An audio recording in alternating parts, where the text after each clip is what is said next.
hampir setiap 100 meter, 200 meter itu ada musola masjid. Ya, bayangkan kalau kemudian dalam waktu yang bersamaan mereka semua menyalakan toanya di atas, kayak apa? Itu bukan lagi syiar, tapi menjadi gangguan buat sekitarnya. Yang paling sederhana lagi, tetangga kita ini, kalau kita hidup dalam satu komplek itu misalnya, kiri kanan depan belakang pelihara anjing semua. Misalnya, menggonggong dalam waktu yang bersamaan, kita ini terganggu nggak? Orang-orang Islam di Indonesia sudah menggunakan pengeras suara untuk azan itu sudah dilakukan sejak tahun 1970 ralat kalau salah ya. Berarti otomatis itu sudah menjadi bagian dari budaya-budaya orang muslim gitu. Kalau kita harus menghargai terhadap budaya wayang, kenapa kita harus merecokin budaya orang lain gitu? Gini deh Pak Menteri logikanya ya. Hanya karena Pak Menteri menganalogikan suara azan dengan gonggongan anjing, bukan berarti Pak Menteri sudah mendengarkan suara-suara yang kontra terhadap pengeras suara untuk azan itu. Yang ada hanya bikin panas, hanya bikin gaduh, terus cuma cukup dengan klarifikasi aja. Pak, Bapak itu dari mulai Kemenag katanya milik NU, hadiah untuk NU kemarin, klarifikasi udah tuh dimaafin.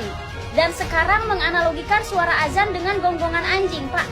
Emang Bapak nggak punya staf untuk menuliskan pidato atau statement Bapak sebelum Bapak sampaikan ke halayak gitu Pak? Dan lagian seseorang dijadikan pemimpin atau dijadikan menteri itu diyakini bahwa dia mumpuni di bidang itu gitu. Kalau cuman buat kesalahan klarifikasi,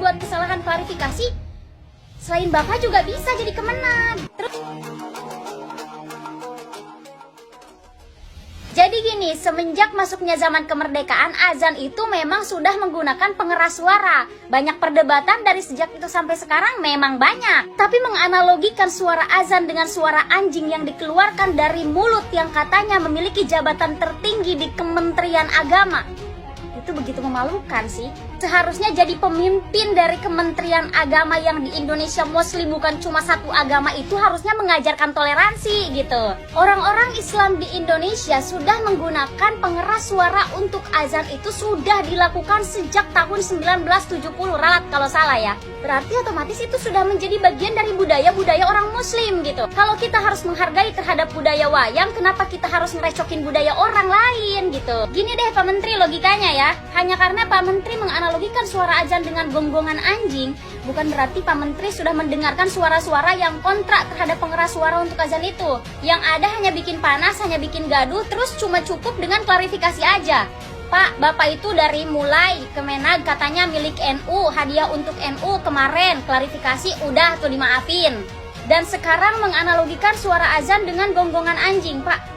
Emang Bapak nggak punya staf untuk menuliskan pidato atau statement Bapak sebelum Bapak sampaikan ke halayak gitu Pak? Dan lagian seseorang dijadikan pemimpin atau dijadikan menteri itu diyakini bahwa dia mumpuni di bidang itu gitu. Kalau cuman buat kesalahan klarifikasi,